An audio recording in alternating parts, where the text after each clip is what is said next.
अगर आपके first house के लॉर्ड और आपके लगन चार्ट में आपके थर्ड हाउस के लॉर्ड आपके सेवंथ हाउस में बैठे हैं कंजक्शन में, तो ये वीडियो आपको जरूर देखना चाहिए। देखिए, जब भी ऐसी स्थिति बनती है तो आपको प्लैनेट विशेष पे सबसे ज़्यादा फोकस करना रहेगा, क्योंकि आपका जो फर्स्ट लॉर्ड है वो किसी किसी केस में हो सकता है थर्ड लॉर्ड के साथ बहुत मित्रवत भी होगा, किसी केस में वो मित्रवत नहीं भी होगा। लेकिन ऐसी स्थिति में आपके लगन में बैठे हुए प्लैनेट्स और आपके जो थर्ड हाउस है उसमें बैठे हुए प्लैनेट्स का भी बहुत इंपॉर्टेंट रोल होगा। साथ में अगर ये दोनों ही जो भाव के स्वामी हैं, फर्स्ट लॉर्ड और थर्ड लॉर्ड, अगर वो सेवंथ हाउस में आ जाते हैं तो क्योंकि आपके फर्स्ट हाउस और आपके थर्ड हाउस की क्वालिटीज़ का प्रभाव आपके सेवंथ हाउस पर आपको दिखेगा। ऐसे में आपका पार्टनर बहुत ही ज़्यादा एग्रेसिव हो सकता है, साहसी हो सकता है, वो काफ़ी एक अच्छा कंपटीटर हो सकता है, साथ साथ में वो आपकी लाइफ में आपको कंपटीशन फेस करने में काफ़ी मदद कर सकता है। लेकिन इस प्रकार का जो थर्ड लॉर्ड का कंजक्शन है लग्नेश के साथ, वो काफ़ी चुनौतीपूर्ण होगा, विशेष तौर पर रिश्तों के लिए, क्योंकि जो थर्ड लॉर्ड है वो जरूरी नहीं है कि सेवंथ लॉर्ड के साथ मित्रवत होगा ही।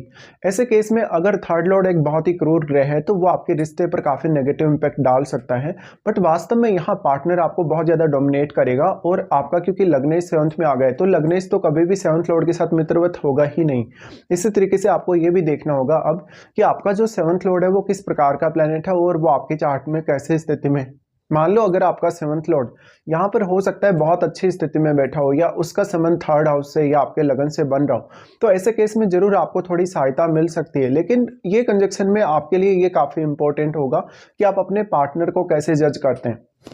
या जो आपका फर्स्ट लॉर्ड है और जो आपका सेवंथ लॉर्ड है यहाँ पर वो आपके चार्ट में कैसी स्थिति में है, और थर्ड लॉर्ड जो यहाँ पर आ गया वो वास्तव में आपके लग्नेश पर किस प्रकार का प्रभाव डाल रहा है। मोस्टली ये देखा जा सकता है कि आपका थर्ड लॉर्ड अगर एक क्रूर ग्रह होगा तो वो आपके लग्नेश के लिए तो काफ़ी अच्छा होगा, लेकिन आपका लग्नेश क्योंकि सेवंथ हाउस में आ गया तो अब पार्टनर पर आपकी लाइफ बहुत ज़्यादा डिपेंडेंट हो गई। इस तरीके से आप अगर मैरिज होने के बाद कोई भी प्रकार से कोई नया बिजनेस चुनते हैं, कोई लाइफ में नई शुरुआत करते हैं अपने प्रोफेशन वगैरह को लेकर, तो जीवन साथी का रोल बहुत ही ज्यादा आपकी लाइफ में इंपॉर्टेंट हो सकता है। तो अब आर्थिक मामलों को लेकर, आपकी लाइफस्टाइल को लेकर, साथ साथ में आपके नेम फेम प्रसिद्धि, आपके रेपुटेशन को लेकर जीवन साथी आपकी लाइफ को काफी ज्यादा इंपैक्ट करेगा। इसके साथ साथ जो आपके फर्स्ट लॉर्ड और आपके थर्ड लॉर्ड जो आपके सेवंथ हाउस में बैठे हैं, यहाँ पर वो आपके चार्ट में कौन कौन से भावों को अपनी दृष्टि से प्रभावित कर रहे हैं, और यहाँ पर आपके फर्स्ट हाउस में और आपके थर्ड हाउस में कौन कौन से ग्रह बैठे हैं, उन पर आपको हमेशा ध्यान देना रहेगा। इस प्रकार की स्थिति में यह देखा जा सकता है कि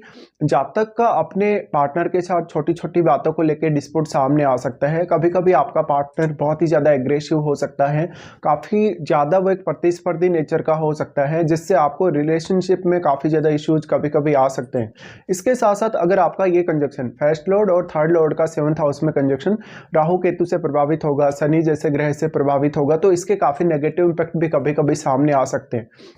तो ऐसी स्थिति में मेनली ये डिपेंड करेगा कि अब आपका फर्स्ट लॉर्ड कौन है और आपका थर्ड लॉर्ड कौन है। इसके साथ साथ आपका फर्स्ट लॉर्ड और आपका थर्ड लॉर्ड आपके चार्ट में अन्य कौन कौन से भावों के स्वामी होकर यहाँ आए हैं आपके सेवंथ में। इसके साथ ही आपके लगन में बैठे हुए प्लैनेट्स का भी प्रभाव आपके सेवंथ हाउस पे होगा, तो उनको आपको देखना होगा। इसके साथ साथ जो आपका फर्स्ट लॉर्ड और थर्ड लॉर्ड है उनके बीच में आपस में किस प्रकार का संबंध है, वो क्या एक मित्र ग्रह के रूप में है या नहीं है, या एक शत्रु ग्रह के रूप में है। अगर यहाँ पर फर्स्ट लॉर्ड और थर्ड लॉर्ड दोनों ही वेल प्लेस्ड ना हो और आपका सेवंथ लॉर्ड भी अगर वेल प्लेस्ड ना हो, तो आपकी लाइफ में तरक्की होने की बजाय हो सकता है आपके करियर पर बहुत ही नेगेटिव इंपैक्ट पड़े, आपके मान सम्मान, आपकी रेपुटेशन पर भी काफी नेगेटिव इंपैक्ट पड़ सकता है। इस केस में हालांकि दूसरे कौन कौन से ऐसे ग्रह हैं जो आपके सेवंथ हाउस को अब प्रभावित कर रहे हैं, और सेवंथ लॉर्ड का संबंध अगर आपका थर्ड हाउस से होगा या सेवंथ लॉर्ड का संबंध अगर आपके लगन से होगा, तो ऐसे में एक ऐसा जीवन साथी आपकी लाइफ में आएगा जो आपकी लाइफ में हर प्रकार की चुनौती से आपको दूर लेकर जाएगा,